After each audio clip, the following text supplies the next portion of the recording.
मित्रों, महाभारत धर्म और अधर्म का युद्ध था। पांडवों और कौरवों दोनों ही पक्ष में बहुत से असीम शक्तिशाली योद्धा थे, जैसे अर्जुन, भीम, भीष्म पितामह, कर्ण और इन सब की शक्ति से भी परे स्वयं भगवान श्री कृष्ण। कृष्ण की शक्ति की तो कोई तुलना भी नहीं की जा सकती, परंतु महाभारत में अन्य सभी शक्तिशाली योद्धाओं से कहीं अधिक शक्तिशाली भी एक योद्धा थे, जिन्हें हम सब विदुर के नाम से जानते हैं। ऐसा कहा जाता है कि विदुर धर्मराज के अवतार थे और यदि वे चाहते तो महाभारत युद्ध में अपने धनुष से पूरी सेना को एक ही क्षण में नष्ट कर सकते थे, परंतु यह संभव नहीं हो सका। तो मित्रों, आइए मिलकर जानते हैं कि इतना शक्तिशाली होने के बाद भी क्यों विदुर महाभारत युद्ध को समाप्त नहीं कर पाए। नमस्कार मित्रों, स्वागत है आपका हमारे चैनल संस्कृति दुनिया में। वीडियो में आगे बढ़ने से पहले हमारे चैनल को सब्सक्राइब अवश्य करें, साथ ही बेल आइकन जरूर दबाएं। साथ ही साथ कमेंट बॉक्स में जय श्री कृष्ण लिखना ना भूलें। चलिए अब करते हैं ज्ञान की बात। मित्रों, विदुर धृतराष्ट्र और पांडु के भाई और कौरव और पांडवों के काका थे।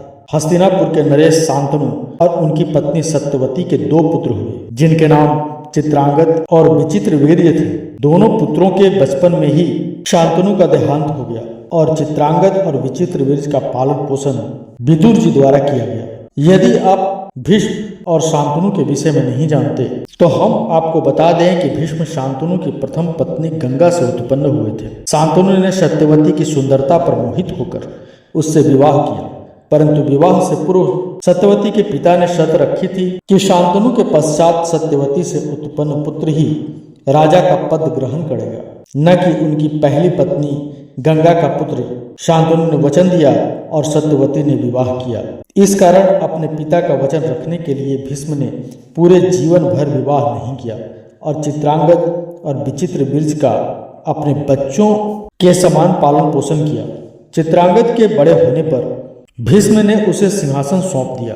कुछ समय पश्चात ही गंधर्वों के साथ युद्ध में चित्रांगद की मृत्यु हो गई। अब विचित्रवीर्य युवावस्था में थे तो भीष्म ने उनका विवाह करने का विचार किया। उसी समय काशीराज की 3 पुत्रियां अंबा, अंबिका और अंबालिका का स्वयंवर होने वाला था। भीष्म ने वहां जाकर सभी राजाओं को परास्त किया और तीनों कन्याओं का हरण कर लिया और उन्हें हस्तिनापुर ले आए। बड़ी कन्या अंबा ने भीष्म से कहा कि वह राजा साल्व से प्रेम करती है और उनसे ही विवाह करना चाहती है। यह सुनकर भीष्म ने अंबा को राजा साल्व के पास भिजवा दिया, लेकिन अन्य 2 कन्याओं का विवाह विचित्रवीर्य के साथ करवा दिया।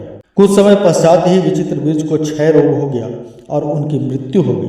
तब तक उनकी कोई संतान नहीं हुई थी। वंश नष्ट होने के भय से माता सत्यवती ने भीष्म से कहा कि वह विचित्रवीर्य की पत्नियों से पुत्र उत्पन्न करे, परंतु भीष्म ने अपनी प्रतिज्ञा तोड़ने से मना कर दिया। तब सत्यवती ने अपने पुत्र वेद व्यास का स्मरण किया। मित्रों, वेद व्यास सत्यवती और ऋषि पराशर के ही पुत्र थे और उनके जन्म की संपूर्ण कथा हम आपको आगे किसी और वीडियो में लेकर के आएंगे। वेद व्यास माता की आज्ञा का पालन करते हुए पुत्र उत्पत्ति के लिए तैयार हो गए। उन्होंने अंबिका और अंबालिका से 1 वर्ष तक नियम व्रत का पालन करने के लिए कहा। फिर 1 वर्ष पश्चात उन्होंने माता सत्यवती से कहा कि अंबिका और अंबालिका को एक एक करके निर्वस्त्र होकर उनके सामने से गुजरना होगा, परंतु लज्जा के कारण दोनों संकोच करने लगे। सत्यवती के समझाने पर अंबिका और अंबालिका ऐसा करने के लिए सहमत हुई। फिर 1 वर्ष पश्चात जब वेद व्यास अंबिका के पास गए और तब उसने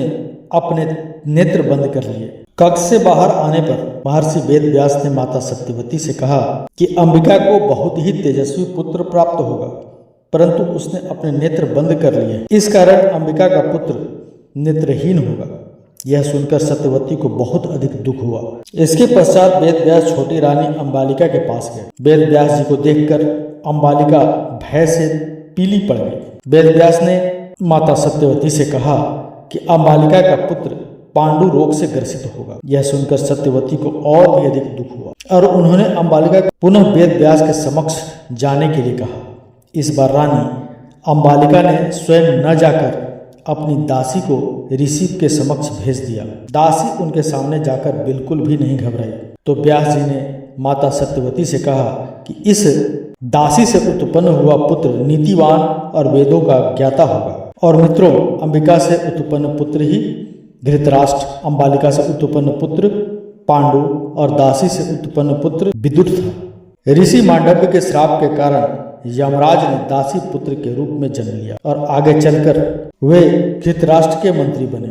विदुर स्वयं धर्म का पालन करते थे और वह चाहते थे कि धृतराष्ट्र भी धर्म के मार्ग पर चले, परंतु दुर्भाग्यवश ऐसा नहीं हो सका। जब भी धृतराष्ट्र पांडवों के हित की बात करते तो विदुर उन्हें समझाने का प्रयास करते। पांडवों के प्रति स्नेह देख दुर्योधन उनसे ईर्ष्या करता था। लाक्षागृह के षड्यंत्र के विषय में भी विदुर ने ही युधिष्ठिर को सावधान किया था और उन्हें इससे बचने की युक्ति भी बताई थी। विदुर के पास एक बहुत ही शक्तिशाली और चमत्कारी धनुष था जो उन्हें स्वयं भगवान श्री कृष्ण से प्राप्त हुआ था। वह इस धनुष से चाहते तो युद्ध को एक ही क्षण में समाप्त कर सकते थे। एक बार विदुर ने दुर्योधन को पांडवों से युद्ध न करने की सलाह भी दी थी। यह सुनकर दुर्योधन बहुत क्रोधित हो गया और उसने विदुर को अपशब्द कहना शुरू कर दिया। यह सुनकर विदुर ने अपना धनुष तोड़ दिया और प्रण लिया कि वह युद्ध नहीं लड़ेंगे। उन्हें भली भांति ज्ञात था कि यदि वह महाभारत युद्ध का हिस्सा बने तो उन्हें कौरवों की ओर से लड़ना होगा,